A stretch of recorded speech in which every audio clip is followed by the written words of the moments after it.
Alors, vous allez voir, le décor de cette vidéo est aussi glauque que le sujet. Le sujet en question, c'est les choses à ne jamais dire à un endocrinologue. Et quelques conseils au passage de sujets de conversation, de domaines à aborder. En fait, comment leur parler, quoi, à cette putain d'équipe médicale. Je fais cette vidéo suite à la fois au message que m'a envoyé Lou, et aussi à la vidéo qu'il a fait qui s'appelle Endocrinope,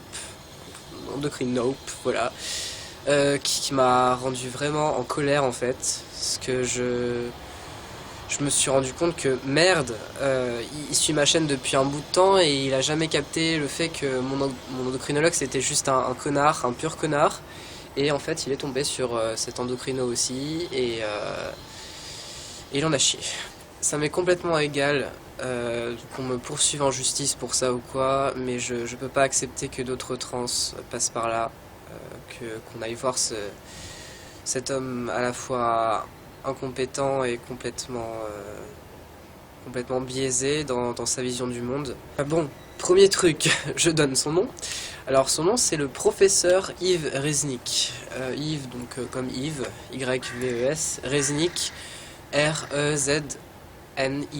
C'est un homme qui travaille au 18e étage du CHU de Caen.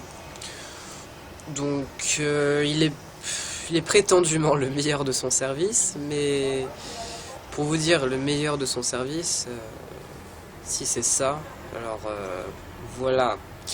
Bref, n'allez pas le voir.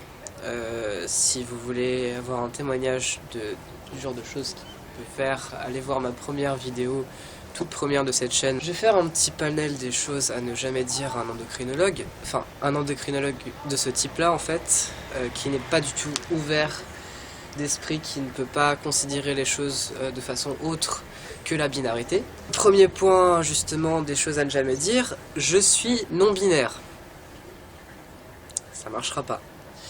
Même si comme nous vous faites un schéma et que vous expliquez que à la fois un non-binaire, un ou une non-binaire n'est ni homme ni femme, ou se situe parfaitement entre les deux en faisant une petite croix au milieu de l'homme et de la femme, non, ce genre d'endocrinologue aura toujours une vision stéréotypée de l'homme musclé, surpuissant, etc., très viril, et de la femme, voilà, je sais pas comment définir la femme, le stéréotype de la femme, mais bref, là n'est pas la question. Autre chose à ne jamais dire, j'espérais que ma transition aille vite. Ça passera pas parce que justement il vous répondra un truc du genre un changement de sexe ça passe pas comme une lettre à la poste, comme il m'a dit à moi, ou alors je ne suis pas un distributeur d'ordonnances, un truc comme ça, comme il a dit à Lou. Je vais vous confier une chose dont je suis à la fois fier et pas trop fier en même temps. J'ai menti. J'ai menti clairement sur le 2/3 des informations.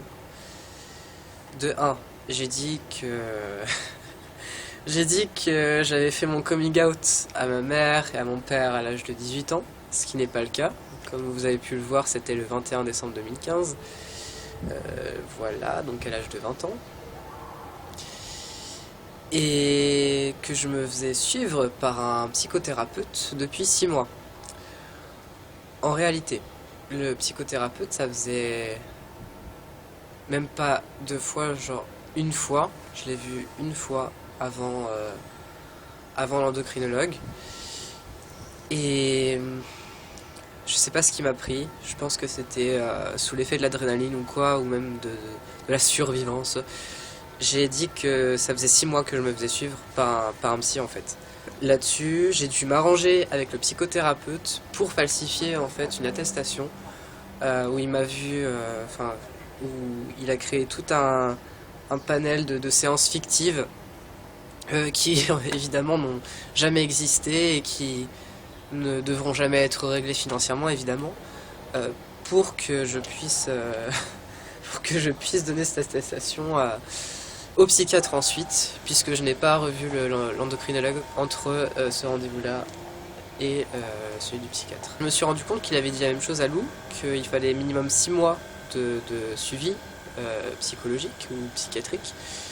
Et par chance, j'ai dit moi-même que ça faisait 6 mois que je me faisais suivre, donc c'est vraiment un miracle, quoi. Après, sur l'affaire de l'auscultation.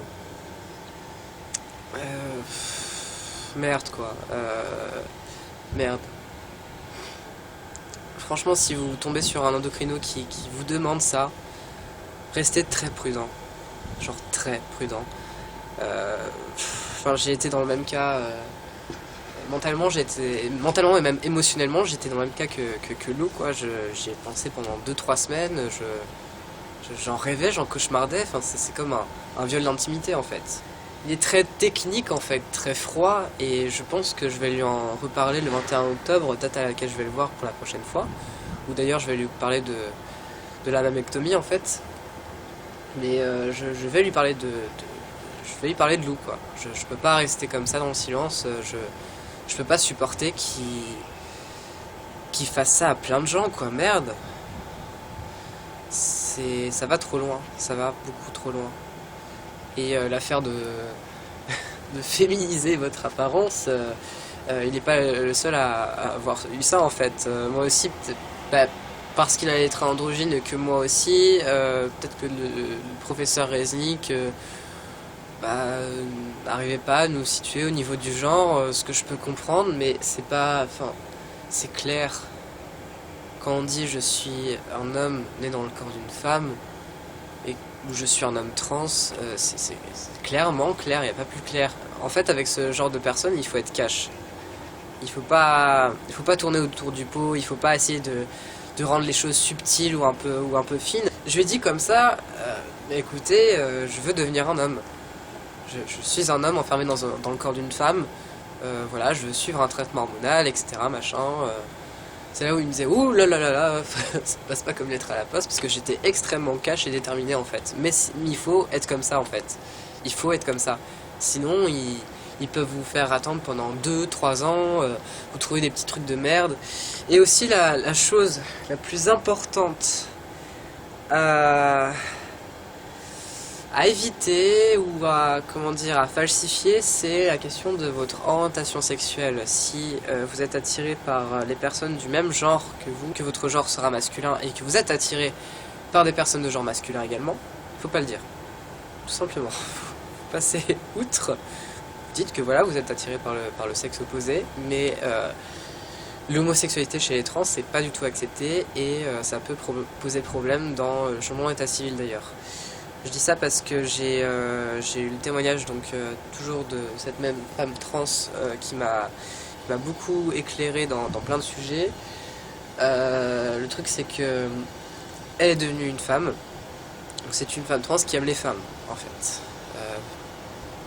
Ça passe pas. Ça passe pas du tout. Et il faut tout simplement le cacher, parce que l'équipe médicale peut penser que vous avez un problème, tout simplement. Parce que... Oui, parce qu'ils confondent tout simplement identité et orientation sexuelle, quoi. Et dans un monde qui est pas très évolué, voilà. Le psychiatre, donc, le docteur Choquet, CHOQET, il m'a paru extrêmement sympathique, humain et chaleureux par rapport au docteur Reznik, professeur Reznik. Mais après... Je sais pas comment ce sera les prochaines fois. Je l'ai vu une seule fois, et c'est là qu'il m'a délivré, pas l'ordonnance, mais l'attestation pour l'endocrinologue. Donc je l'ai vu qu'une seule fois. Je dirais pas que je le recommande non plus, mais je sais qu'il est spécialiste sur la question de la transidentité.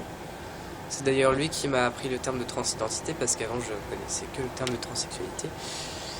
Après il y a la sexologue. Donc en fait il y a 3 personnes dans l'équipe médicale. Donc il y a l'endocrinologue, le psychiatre et la sexologue. L'endocrinologue, je sais pas si on peut dire qu'il occupe la place la plus importante, mais c'est quand même lui qui est le pivot, en fait, l'élément clé de toute l'équipe médicale. La sexologue, c'est vraiment une personne qu'on voit en option, en fait, si on se sent dans le besoin, qui peut nous diriger par rapport à quelques troubles, entre guillemets, l'orientation sexuelle ou l'identité sexuelle, le fait de pouvoir se sentir pleinement homme dans son corps d'homme ou pleinement femme dans son corps de femme, des différentes choses différents problèmes qu'on peut rencontrer, etc. Allez, retenez 3 choses. Ne jamais dire je suis non binaire. Ne jamais dire je me suis jamais fait suivre par un psy ou quoi machin. Enfin, ils vous demandent pas d'attestation pour un psychiatre que vous avez vu dans le passé, surtout dans une autre ville. Ne dites jamais que vous vous êtes jamais fait suivre, voilà. Et la 3e chose, dites jamais je suis homo, en gros, parce qu'ils vont penser que ça va pas. Je pense que j'étais assez clair. N'allez pas voir, je leur dis encore une fois, n'allez pas voir le professeur Reznik, R-E-Z-N-I-K, voilà. Si vous voulez tenir à votre santé mentale. A bientôt, salut.